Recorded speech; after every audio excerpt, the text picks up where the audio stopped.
Ladies and gentleman, ಕಮಲ ದಳ ಮೈತ್ರಿಯಲ್ಲಿ ಬಿರುಕು ಬಂದಿದ್ಯಾ ಅನ್ನುವಂತಹ ಪ್ರಶ್ನೆಗೆ ಪುಷ್ಟಿ ಬಂದಿದೆ. ಕುಮಾರಸ್ವಾಮಿ ಹಾಗೆ ಬಿಜೆಪಿಗರ ಮಧ್ಯೆ ಅಸಮಾಧಾನ ಭುಗಿಲೆದ್ದಿದ್ಯಾ ಅನ್ನುವಂತಹ ಪ್ರಶ್ನೆ ಹುಟ್ಟುಕೊಂಡಿದೆ. ಕುಮಾರಣ್ಣ ಸಿಡಿಸಿರುವಂತಹ ಅಸ್ಫೋಟಕ ಬಾಂಬ್ ಬಿಜೆಪಿಗರಲ್ಲಿ ಕಂಪನವನ್ನ ಸೃಷ್ಟಿ ಮಾಡಿದೆ.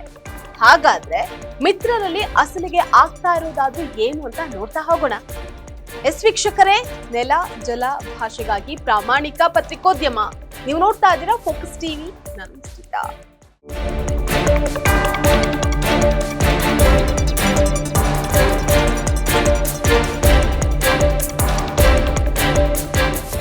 ರಾಜ್ಯದಲ್ಲಿ ಆಡಳಿತಾರೂಢ ಕಾಂಗ್ರೆಸ್ ಅನ್ನ ಸೋಲಿಸೋದಕ್ಕೆ ಅಂತಾನೆ ಹೇಳಿ ಒಂದಾಗಿರುವಂತಹ ಬಿಜೆಪಿ ಜೆಡಿಎಸ್ ಮೈತ್ರಿಯನ್ನ ಮಾಡ್ಕೊಂಡಿದ್ದಾರೆ.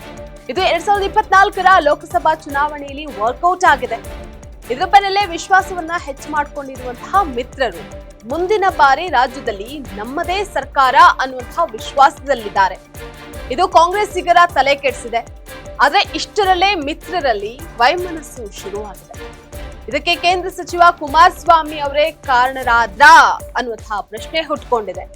ಅದ್ ಹೇಗೆ ಅಂತ ಮುಂದಿನ ಬಾರಿಯ ವಿಧಾನಸಭೆ ಚುನಾವಣೆಗೆ ಕುಮಾರಣ್ಣ 70ಕ್ಕೂ ಹೆಚ್ಚು ಸೀಟುಗಳನ್ನ ಕೇಳಿರೋದೇ ಇದಕ್ಕೆ ಕಾರಣ ಅಂತ ಹೇಳಲಾಗ್ತಾ ಇದೆ.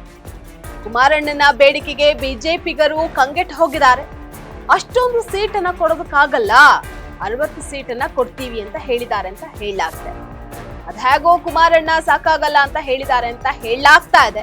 ಬಿಜೆಪಿಗರು ಕುಮಾರಣ್ಣನ ಮನವೊಲಿಸೋದಕ್ಕೆ ಹರಸಾಹಸವನ್ನ ಮಾಡಿದ್ದಾರೆ. ಆದ್ರೂ ಅವರು ಅದ್ಯಾವುದಕ್ಕೂ ಒಪ್ತಾ ಇಲ್ಲ ಅಂತ ಹೇಳಲಾಗ್ತಾ ಇದೆ.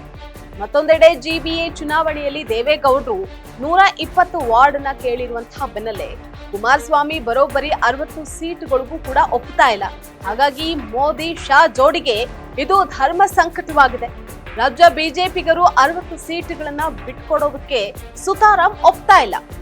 ಆದ್ರೂ ಕುಮಾರಸ್ವಾಮಿಗೆ 224ರಲ್ಲಿ 60 ಸೀಟುಗಳು ತೃಪ್ತಿ ಕೊಡ್ಲಿಲ್ಲ ಅಂತ ಹೇಳಲಾಗ್ತಾ ಇದೆ. ಇದು ಮಿತ್ರರಲ್ಲಿ ಬಿರುಕು ಬರುವಂತಹದನ್ನೇ ಎದುರು ನೋಡ್ತಾ ಇರುವಂತಹ ಸಿಎಂ ಸಿದ್ದರಾಮಯ್ಯ ಅವರಿಗೆ ಫುಲ್ ಖುಷ್ ಆಗಿದೆ. ಯಾಕಂತಂದ್ರೆ ಮಿತ್ರರ ಒಗ್ಗಟ್ಟಿನಲ್ಲಿ ಒಡಕುಂಟಾದ್ರೆ ಕಾಂಗ್ರೆಸ್ ಗೆಲ್ಲೋದಕ್ಕೆ ಅನುಕೂಲ ಆಗುತ್ತೆ.